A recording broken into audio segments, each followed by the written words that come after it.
قد کان لکم آیتن، بے شک تمہارے لیے نشانی تھی۔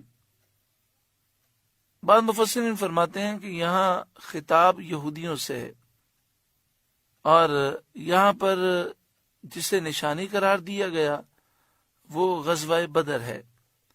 یعنی اے یہودیوں، تمہارے لیے غزوہ بدر کے معاملے میں نشانی تھی کہ تم دیکھو کہ اللہ کی مدد کس کے ساتھ ہے۔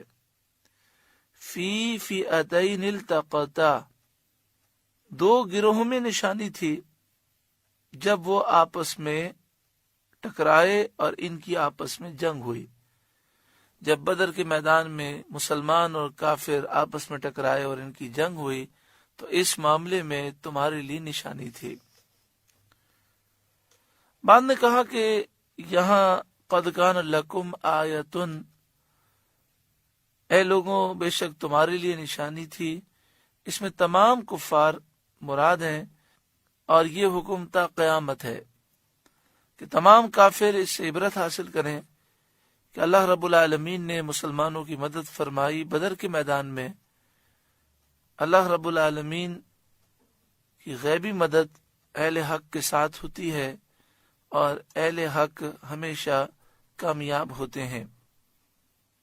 بعض مفسرین فرماتے ہیں کہ یہاں خطاب مومنین سے ہے، یعنی اے مومنو، تمہارے لیے بدر کے میدان میں کامیابی ایک بہت بڑی نشانی ہے، تم ہمیشہ تقوی اختیار رکھو، اللہ پر بھروسہ کرو، اور دین کا دامن مضبوطی سے تھامو، دامن مصطفیٰ سے وابستہ رہو، ہر میدان جنگ میں اللہ تعالیٰ تمہیں کامیاب فرمائے گا، اور جب تم دین کو چھوڑ دو گے تو پھر ذلیل ہو جاؤ گے۔ فئتن تقاتل فی سبیل اللہ، ایک گروہ اللہ کی راہ میں لڑ رہا تھا، وَأُخْرَى کافرہ، اور دوسرا گروہ کافر تھا، یرونہم مثلیہم رأی العین، کہ انہیں آنکھوں دیکھا اپنے سے دگنا سمجھ رہے تھے۔ غزوہ بدر میں معاملہ یہ تھا کہ مسلمانوں کی تعداد اس وقت 313 تھی، اس میں سے 77 مہاجر تھے اور 236 انصار تھے۔ مہاجرین کا جھنڈا حضرت علی رضی اللہ تعالیٰ عنہ کے ہاتھ میں تھا،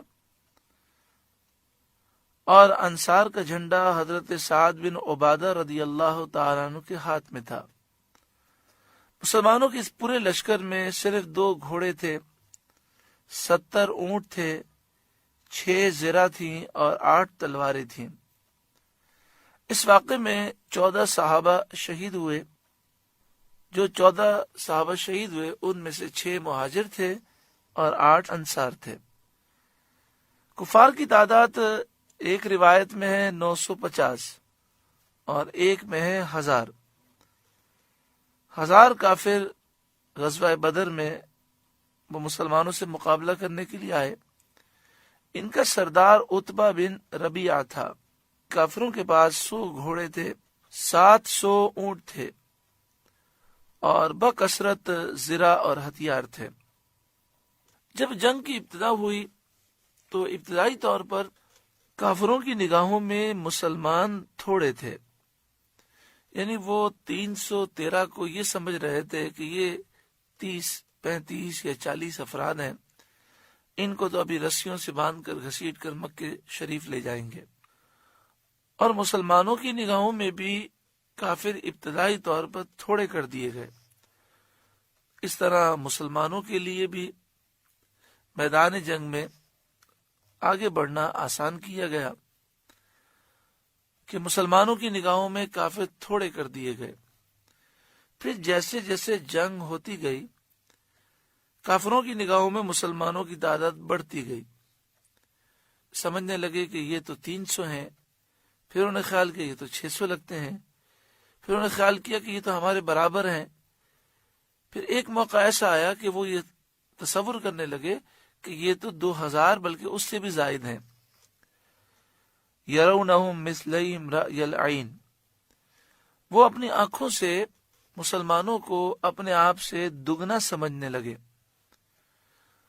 اور مسلمانوں کی تعداد وقت کے ساتھ ساتھ ایسی محسوس ہو رہی تھی جیسے بڑھ رہی ہے، یہاں تک کہ کافروں پر رعب طاری ہوا اور وہ میدان جنگ چھوڑ کر بھاگنے لگے۔ اللہ نے مسلمانوں کو فتح عطا فرمائی۔